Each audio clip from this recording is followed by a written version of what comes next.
लोकतंत्र का आधार क्या होता है? लोकतंत्र का आधार यह होता है कि राजा का बेटा राजा नहीं बनेगा, चाहे वो किसी का बेटा बेटी हो, उसको जनता की अदालत में जाना पड़ेगा। अपनी कुर्सी से उतर करके, महलों से भी निकल करके, झोपड़ियों से भी निकल करके, गलियों से निकल करके, खेतों खलिहानों दफ्तरों से निकल करके इस देश की जनता के सामने हाथ जोड़ना पड़ेगा, उनसे वोट मांगना पड़ेगा। इसीलिए ये राजा का राज नहीं है, ये वोट का अधिकार है, ये वोट का राज है, ये उस वोट के अधिकार को बचाने की लड़ाई है। एक बात बताइए, अभी हमने स्वतंत्रता दिवस मनाई, स्वतंत्रता आंदोलन किया, देश को आजादी मिली और हर 15 अगस्त को हम लोग आजादी का जश्न मनाते हैं। क्या होता है आजादी का मतलब? आजादी का मतलब यह होता है कि जनता आपस में बराबर होगी।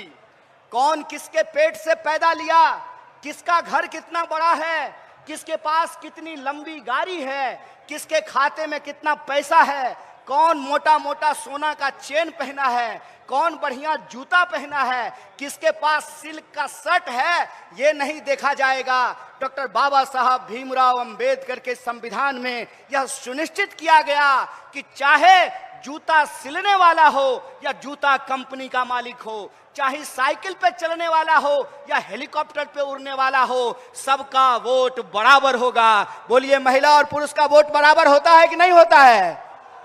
दलित और ब्राह्मण का वोट बराबर होता है कि नहीं होता है?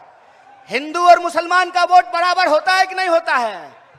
सिपाही जी मुस्कुरा रहे हैं आप, बताइए, कांस्टेबल का वोट, सिपाही का वोट और डीजीपी का वोट बराबर होता है कि नहीं होता है? बराबर होता है ना? किसान का वोट और मजदूर का वोट बराबर होता है कि नहीं होता है? महिला और पुरुष का वोट बराबर होता है। इसी को कहते हैं वोट का राज।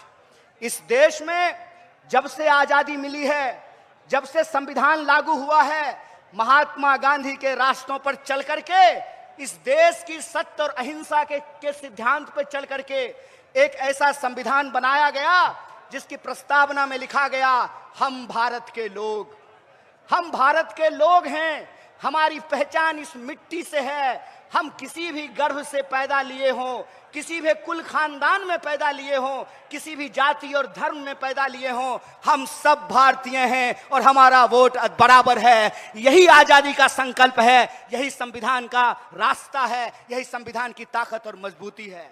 आप बताइए कि जब वोट की चोरी होने लगेगी, जब जनता के मताधिकार का चोरी होने लगेगा, तो आजादी बचेगी? बचेगी आजादी? बचेगा लोकतंत्र? सुनेगा गरीब का कोई बात? किसान सर उठा करके चल पाएंगे? मजदूर सर उठा करके चल पाएंगे? दरोगा एसपी से सवाल पूछ पाएगा? सिपाही डीजीपी से सवाल पूछ पाएगा? जनता नेता से सवाल पूछ पाएगी? नहीं पूछ पाएगी।